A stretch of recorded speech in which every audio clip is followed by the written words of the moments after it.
कार्यक्रम के सह प्रायोजक हैं। JK 401 सुरक्षा धान बीज लगाइए, BPH और ब्लास्ट से सुरक्षा पाइए। अन्नदाता अन्नदाता नीत तुम्हारा अन्नदाता, पग पग पर है संग तुम्हारे अन्नदाता। लहू किसानों का बन के पसीना सींचता है धरती का सीना, मेहनत का तेरी हक दिलवाने, नई तकनीक नई खोज बताने। पशुधन को गुणवान बनाना, पौध सुरक्षा को सिखलाना, खेती के सब गुर समझाने, भारत का सरताज बनाने, आठों पहर है संग तुम्हारे अन्नदाता अन्नदाता। नमस्कार, मैं विभा उपाध्याय आप सभी दर्शकों का अन्नदाता कार्यक्रम में स्वागत करती हूं। हर रोज की तरह कार्यक्रम में हम लेकर आते हैं खेती बाड़ी से जुड़ी हुई बहुत सी लाभकारी जानकारियां। तो चलिए सबसे पहले देखते हैं क्या है विशेष आपके लिए आज के इस कार्यक्रम में। वर्षा जल संरक्षण पर संपूर्ण जानकारी।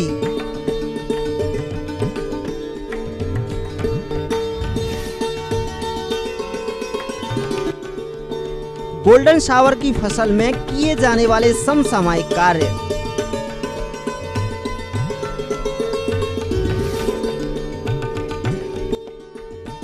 सूरन की उन्नतशील किस्में एवं वैज्ञानिक बुवाई विधि।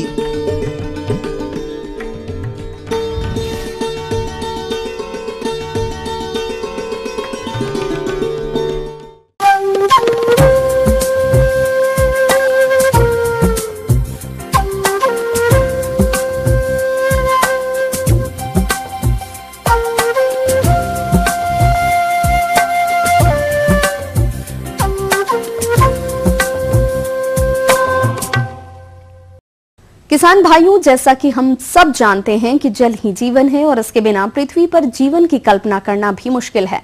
वहीं दूसरी ओर कृषि के परिप्रेक्ष्य में देखें तो इस तरह की कम उपलब्धता के चलते कृषि कार्य काफी दूभर हो जा रहा है और बारिश से प्राप्त होने वाला जल भी खेत से बहकर नदी और नालों के द्वारा समुद्र में चला जाता है और जो जल कुओं तथा तालाबों में रहता है उससे हमारे किसान भाई सिंचाई की परंपरागत पद्धतियों को अपनाकर पानी को यूं ही बर्बाद कर देते हैं। अतः किसान भाइयों, जल संरक्षण के लिए कौन कौन से प्रभावी कदम उठाएं, इस हेतु देखिए अन्नदाता कार्यक्रम की ये विशेष प्रस्तुति। भारतवर्ष में ज्यादातर हिस्सों में वार्षिक वर्षा जल का लगभग 70 से 80% मानसून के 3 महीनों से प्राप्त होता है तथा बाकी के 9 महीनों में सिर्फ 20 से 30% ही वर्षा होती है। अनिश्चित वर्षा जल वितरण के कारण से जहां मानसून में वर्षा जल का अधिकांश भाग अपवाह के रूप में नदी नालों में बहकर बेकार चला जाता है और मृदा अपरदन एवं बाढ़ जैसी समस्याओं को जन्म देता है। वहीं बाकी के 9 महीनों में ज्यादातर कृषि योग्य भूमि असिंचित रह जाती है। जहां पर सिंचाई का मुख्य साधन भूजल होता है, वहां पर भूजल के अनियंत्रित दोहन से भूजल का स्तर दिन प्रतिदिन गिरता जा रहा है। प्रतिवर्ष औसतन 1 से 4 मीटर तक भूजल स्तर में गिरावट देखी गई है, जो कि एक चिंता का विषय है। वर्षा ऋतु में अनियंत्रित अपवाह अपने साथ साथ उपजाऊ मिट्टी एवं पोषक तत्वों को भी बहा कर ले जाता है। पोषक तत्वों का लगातार क्षरण भूमि में सूक्ष्म एवं अति सूक्ष्म पोषक तत्वों की कमी अथवा असंतुलन पैदा कर देता है, जिसके परिणाम स्वरूप सफल फसल उत्पादन के लिए पोषक तत्वों की अतिरिक्त मात्रा देनी पड़ती है। इस प्रकार फसलों उत्पादन पर प्रति इकाई लागत बढ़ जाती है और कृषक का लाभांश घट जाता है। अगर समय पर वर्षा जल प्रबंधन की तकनीकों को प्रयोग में करके भूमि अपरदन को न रोका जाए तो कुछ ही वर्षों में हरी भरी भूमि बंजर एवं अनुपजाऊ जमीन में परिवर्तित हो जाएगी। अतः अभी भी समय रहते यदि जल संरक्षण तकनीकों को अपना जाए तो इन समस्याओं से आसानी से निपटा जा सकता है। तो आइए आज हम चर्चा करते हैं जल संरक्षण की कुछ विधियों पर। लोगों का विश्वास है कि दिनों दिन वर्षा में कमी होती जा रही है। कुओं के पानी का स्तर क्रमशः नीचे होता जा रहा है। ईंधन भोजन के साथ साथ पानी का अभाव बढ़ता जा रहा है। इसका मुख्य कारण अपर्याप्त वर्षा, अधिक जल दोहन और वर्षा की विशाल जल का संरक्षण न करना है। जल के अभाव की पूर्ति अधिक से अधिक केवल जल संरक्षण के द्वारा ही हो सकती है। अतः जल संरक्षण के उपाय यहाँ बताए जा रहे हैं। वर्षा जल का संरक्षण। विगत वर्षों में वर्षा की स्थिति को देखते हुए अब वर्षा के जल को भी संरक्षित करना जरूरी हो गया है। इस जल को संरक्षित करने के उपाय आगे बताए अनुसार हैं। नदी नालों में स्टॉप डैम का निर्माण। नदी एवं नालों पर यदि स्टॉप डैम का निर्माण एक निश्चित दूरी के अंतराल पर कर दिया जाए तो इससे भूमि की एवं नदियों और नहरों की जल धारण क्षमता को बढ़ाया जा सकता है। तालाबों का निर्माण। पहाड़ी और ऊंची नीची भूमि पर खाली पड़े स्थानों में तालाबों का निर्माण कर भूमि के जल स्तर को बढ़ाया जा सकता है। साथ ही साथ संरक्षित जल का कृषि कार्यों में उपयोग भी किया जा सकता है। पुराने तालाबों का जीर्णोद्धार। पुराने पड़े तालाबों की साफ सफाई करके उन्हें नए तरीके से सजाने संवारने का समय अब आ गया है, जिससे वर्षा के पानी को इकट्ठा कर उसका कृषि में उपयोग किया जा सके। किसानों द्वारा खेतों में समोच्च बांध का निर्माण। बरसात में खेतों में मेड़ न होने के कारण वर्षा का जल बहकर बेकार चला जाता है। अतः प्रत्येक किसान को अपने अपने खेतों की मेड़बंदी करना बहुत ही जरूरी है। कुओं के पास सोख्ता निर्माण। कुओं, ट्यूबवेल और हैंडपंप के पास 2 से 3 मीटर हटकर गोलाई में गड्ढा करके उसमें बड़े बड़े पत्थर, फिर छोटे छोटे पत्थर, फिर सबसे ऊपर रेत भरें, जिससे वर्षा का जल सोखकर कुओं में पहुंचे। नहरों नालियों की सफाई। नहरों एवं सिंचाई नालियों की तलहटी में घास, फूस और मिट्टी इकट्ठा होकर जल परिवहन में बाधा उत्पन्न करती है। अतः गर्मियों में नालियों और नहरों की सफाई करनी चाहिए। फव्वारा पद्धति द्वारा सिंचाई। जल की कमी को देखते हुए कृषकों को चाहिए कि फव्वारा पद्धति का उपयोग करें। इससे कम पानी में अच्छी सिंचाई होती है और वैज्ञानिक अनुसंधानों से ये निश्चित हो गया है कि फव्वारा सिंचाई से फसल उत्पादन और बढ़ता है। वृक्षारोपण। नष्ट होते वनों को पुनर्जीवित किया जाना चाहिए। इससे पर्यावरण सुधरेगा, जमीन की जल धारण क्षमता बढ़ेगी और अधिक वर्षा होने की संभावना बढ़ेगी। तो किसान भाइयों, जल को संरक्षित कर आप आज के समय की मांग को पूरा करेंगे, ऐसा हमारा विश्वास है। तो ये थी कुछ उपयोगी जानकारियां। अब लेते हैं एक छोटा सा ब्रेक, जल्द लौटेंगे और कार्यक्रम में आगे हैं महत्वपूर्ण जानकारियां, तो बने रहिए हमारे साथ।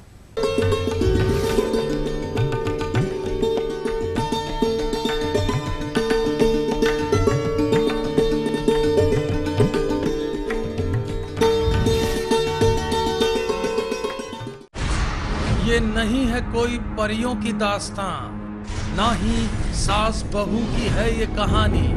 ये दास्तां है सच्ची वारदातों की, दिल दहला देने वाले अपराधों की। करेंगे हम पर्दाफाश ऐसे वाकयात का, दास्ताने जुर्म।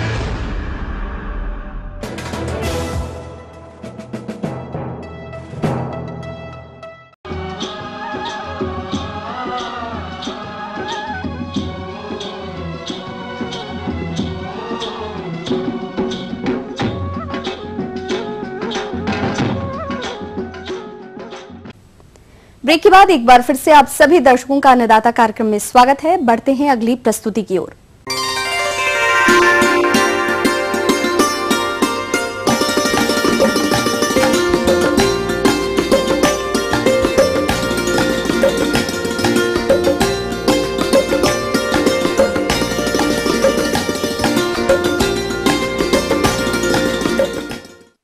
फूलों की खेती करके हमारे प्रदेश के बहुत से किसान अच्छा लाभ प्राप्त कर रहे हैं। इन्हीं फूलों की बात की जाए तो गोल्डन शावर की खेती करके अच्छी आमदनी प्राप्त की जा सकती है, जिसका उपयोग बुके बनाने में होता है। तो आज हम आपको जिला रायपुर के प्रगतिशील किसान मुकेश खौड़ियार से मिलवाते हैं, जो कि गोल्डन शावर की खेती करके अच्छी आय प्राप्त करते हैं। तो आइए मिलते हैं उनसे और जानते हैं उनके अनुभवों को उन्हीं से।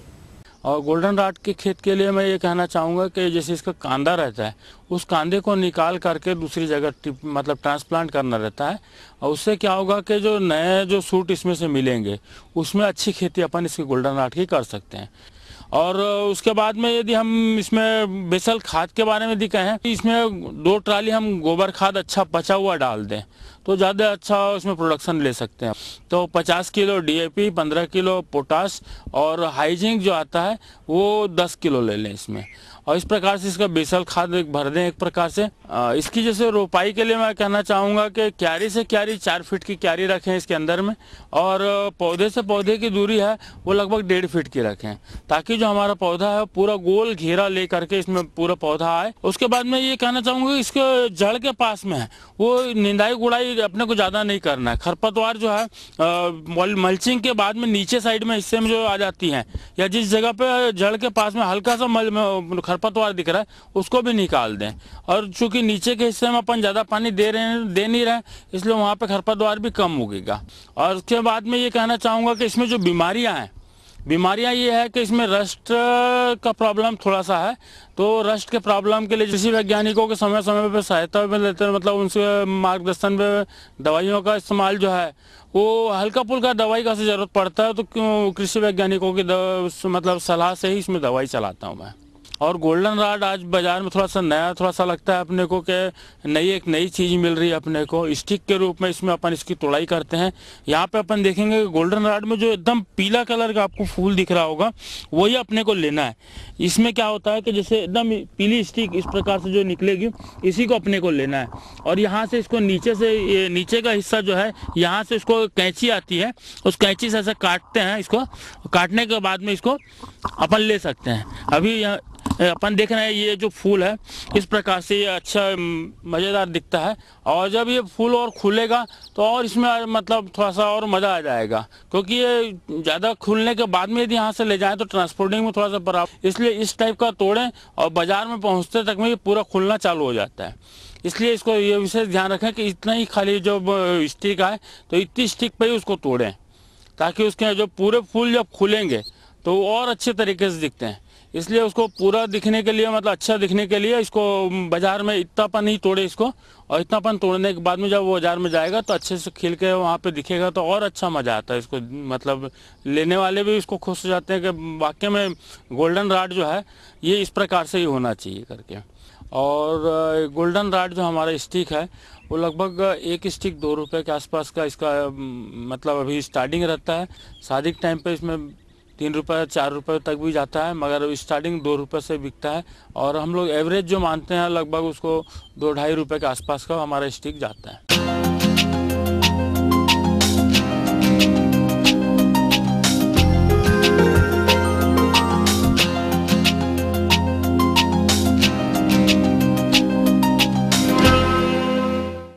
उद्यानिकी के अंतर्गत आंवला की खेती राज्य में व्यापक क्षेत्रफल में की जाती है।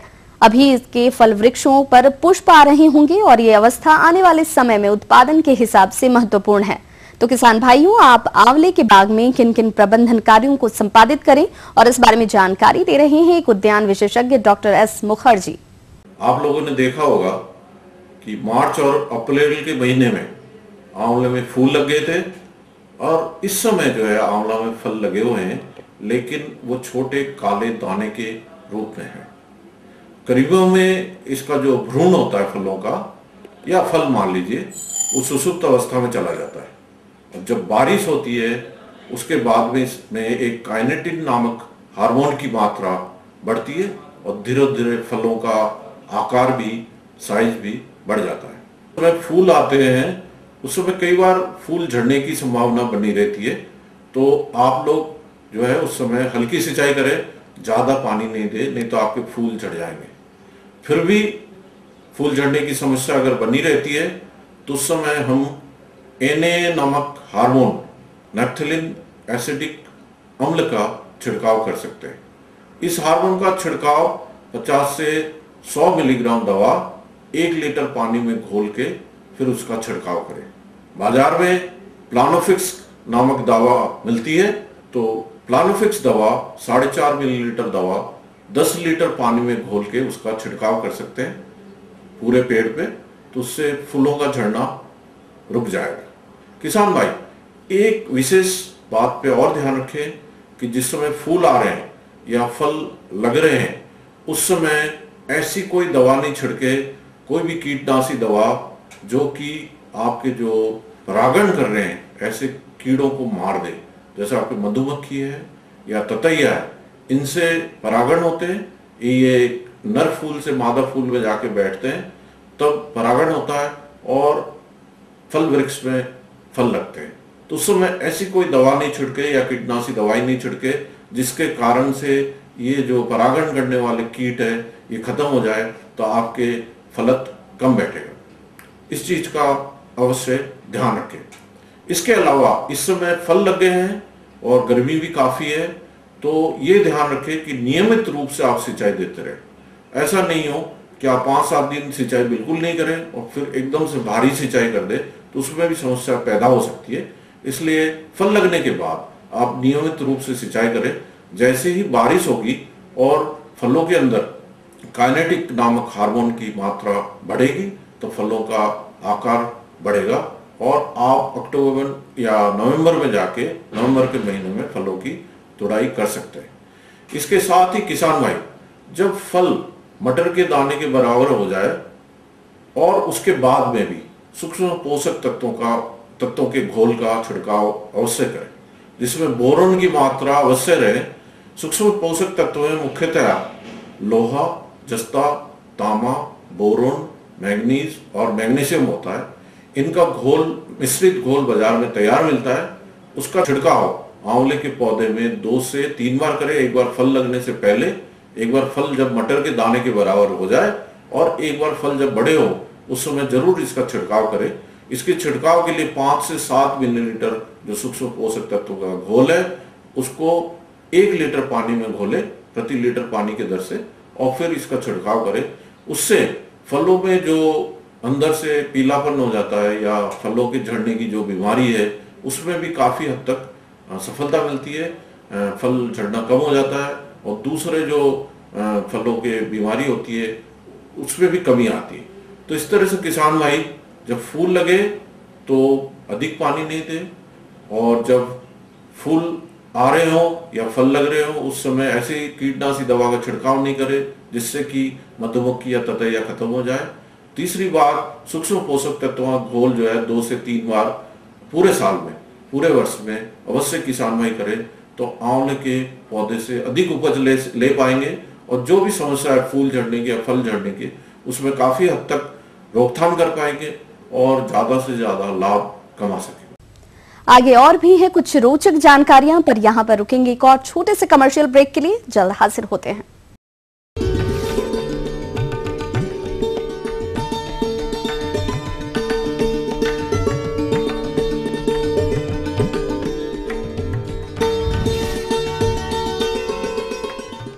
पहल हमारी, इरादे आपके, अधूरे ख्वाबों की पूरी पड़ताल इस समय पर।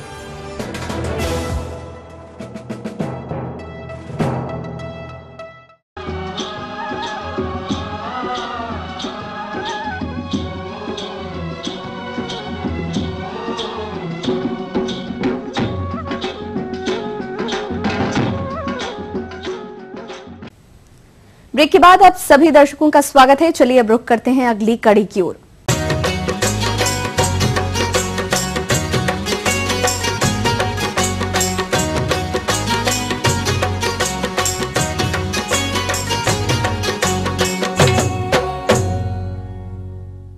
कंद वर्गीय सब्जियों में जिमी कंद का महत्वपूर्ण स्थान है, जिसे सूरन के नाम से भी जाना जाता है। इसकी खेती मध्य प्रदेश तथा छत्तीसगढ़ के कई क्षेत्रों में की जाती है। वर्तमान समय इसकी बुआई के लिए उपयुक्त चल रहा है। तो किसान भाइयों, यदि आप भी सूरन की खेती करना चाहते हैं तो आप इसकी खेती में कौन कौन से मुख्य बिंदुओं को अमल में लाएं, इस बारे में विस्तार से जानकारी दे रहे हैं ग्राम मोक्का, जिला बिलासपुर के प्रगतिशील किसान भरत खैत्रपाल। इस वक्त जैसा कि आप देख रहे हैं हमारे यहाँ जिमीकंद की बोनी का कार्य चल रहा है। ये गजेंद्र किस्म का जिमीकंद है। तो आइए सर्वप्रथम चर्चा करते हैं भूमि एवं इसकी तैयारी पर। इसकी खेती के लिए बलुई दोमट मिट्टी उपयुक्त रहती है तथा अच्छी जल निकास की व्यवस्था भी होनी चाहिए। खेती योग्य भूमि तैयार करने के लिए 2 जुताई मिट्टी पलटने वाले हल से और 3 से 4 जुताई देसी हल से अच्छी तरह से करके मिट्टी को भुरभुरी एवं मुलायम तथा समतल कर लेना चाहिए। कल्टीवेटर और रोटोवेटर चला के मिट्टी को भुरभुरा बनाने के उपरांत इसकी बोनी की जाती है नाली बना करके। इसके लिए भी एक हमारे पास में यंत्र है जो बंड फार्मर के नाम से जाना जाता है, उससे हमने इसको मांदे को बनाया है। इसके बाद में इसमें जैविक खाद जो कि गोबर खाद पूरी तरह से कंपोस्ट किया हुआ लगभग 7 ट्राली की दर से इसमें प्रति एकड़ डाला गया है।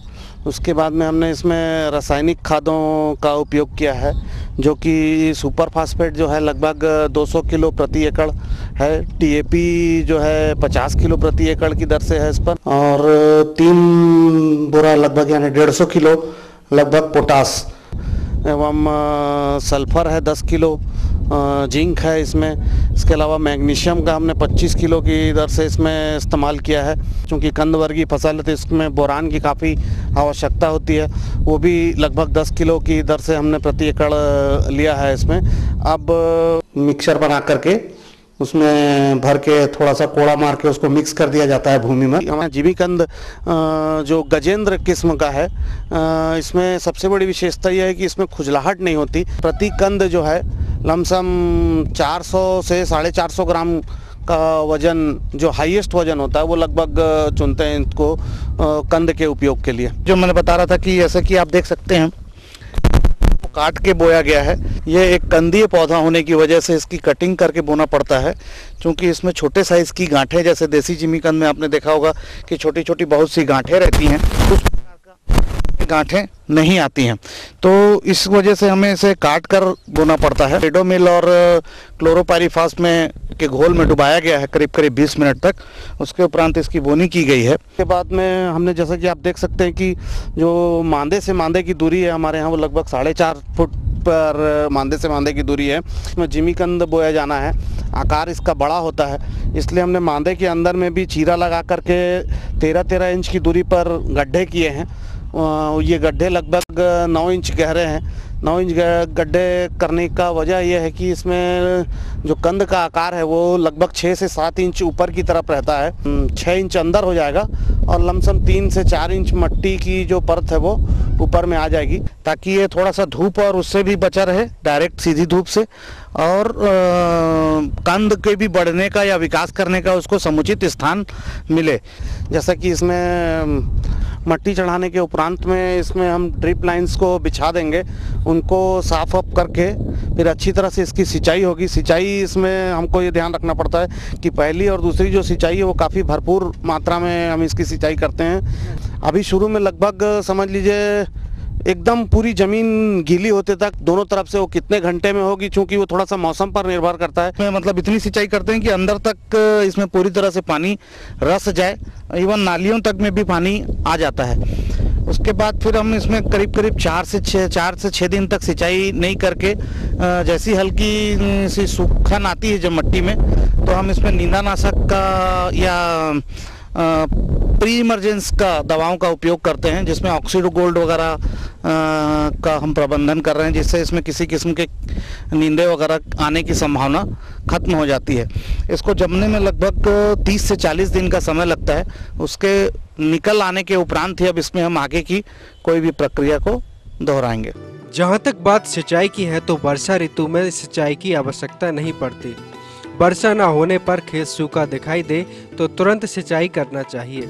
निराई गुड़ाई, बुआई के 25 से 30 दिन के अंदर पौधे उग जाते हैं। 50 से 60 दिनों के बाद पहली तथा 80 से 90 दिनों के बाद दूसरी निकाई करें। निकाई के समय पौधे पर मिट्टी अवश्य चढ़ाएं। जहां तक इसके फसल चक्र की बात है तो जिमीकंद गेहूं, जिमीकंद मटर, जिमीकंद अदरक, जिमीकंद प्याज आदि को अपना सकते हैं। चूँकि इस फसल का अंकुरण देर से होता है, इसलिए पौधे के प्रारंभिक विकास की अवधि में अंतर्वर्तीय फसलें जैसे भिंडी, मूंग, मक्का, खीरा, कद्दू वर्गीय फसलें आदि फसलों की सफलतापूर्वक खेती की जा सकती है। अनुसंधान द्वारा यह पाया गया है कि इसकी खेती फलों के बाग में अंतर्वर्तीय फसल के रूप में सफलतापूर्वक की जा सकती है। तो किसान भाइयों, यदि बताई गई विधि द्वारा आप जिमीकंद की खेती करते हैं तो आपको निश्चित ही 400 से 500 क्विंटल प्रति हेक्टेयर उत्पादन प्राप्त होगा।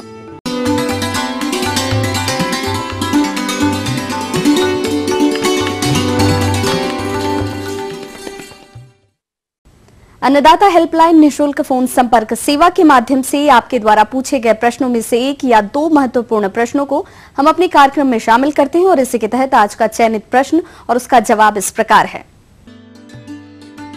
अन्नदाता निशुल्क फोन संपर्क सेवा के माध्यम से पूछे गए प्रश्नों में से आज हमने जिस प्रश्न को कार्यक्रम में शामिल किया है उसे पूछा है ग्राम माधवगढ़, जिला मुरैना के पशुपालक संतोष धाकड़ ने। यह गर्मी के मौसम में पशुओं की देखरेख प्रबंधन पर जानकारी चाहते हैं। तो संतोष धाकड़ जी, आपकी जानकारी हेतु प्रस्तुत है कार्यक्रम का यह अंश। दिनों दिन जलवायु परिवर्तन के कारण कृषि के साथ साथ पशुपालन में भी अच्छे प्रबंधन की आवश्यकता है। जैसा कि हम जानते हैं, तापक्रम है, ग्लोबल टेम्परेचर है, वो दिनों दिन बढ़ता जा रहा है। इन परिस्थितियों में अगर हम पशुओं से अधिक उत्पादन लेना चाहते हैं तो ये जान ले कि अगर पशु आहार कम कर देगा गर्मी के कारण तो उसके उत्पादन पर भी असर पड़ेगा, उसका उत्पादन कम हो जाएगा। इसलिए आवश्यक है कि हम आहार प्रबंधन सबसे पहले उसका उचित रूप से रखें।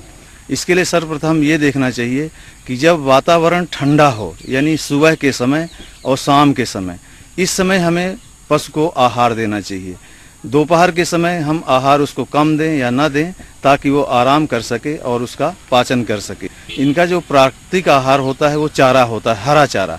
हरा चारा पर्याप्त मात्रा में दें तो उससे क्या होगा कि हमारे दाने की बचत भी होगी और उसके शरीर की गर्मी भी कम होगी और उत्पादन पर विपरीत असर नहीं पड़ेगा। मुख्य रूप से प्रबंधन तकनीक में और ध्यान देने वाली बात होती है, पशु का आवास जहाँ पर है उसके आसपास का वातावरण ठंडा रखा जाए। इसी तरह से पशुशाला के अंदर भी इस तरह से व्यवस्था की जानी चाहिए जिससे पशु न सिर्फ पशु आवास का बल्कि पशुओं का भी शरीर का तापक्रम कम हो सके।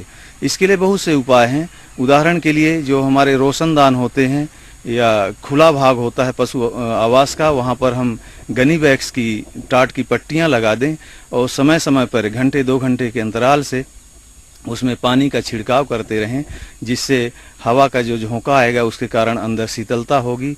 और साथ ही साथ अगर हमारे पशुपालक का आर्थिक रूप से वो इसके लिए तैयार है तो वहाँ पर पंखे लगाना चाहिए या कूलर लगाना चाहिए।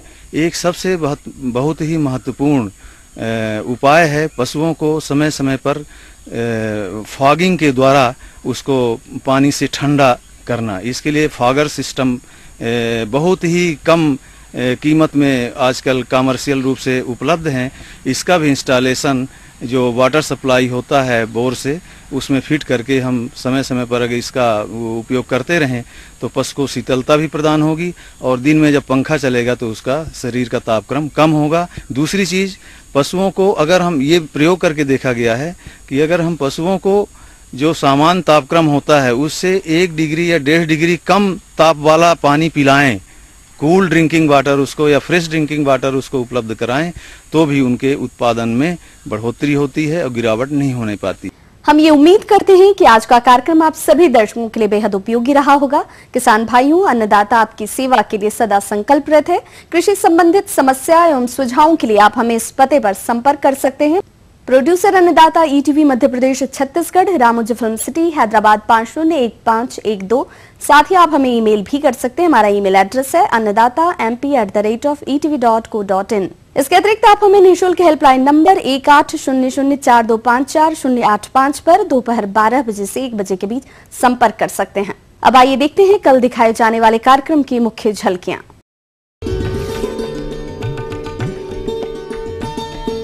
मृदा संरक्षण पर संपूर्ण जानकारी। फिलहाल अन्नदाता की पूरी टीम को इजाजत दीजिए। कल फिर इसी समय आपसे मुलाकात होगी कृषि संबंधित कुछ और रोचक जानकारियों के साथ। नमस्कार।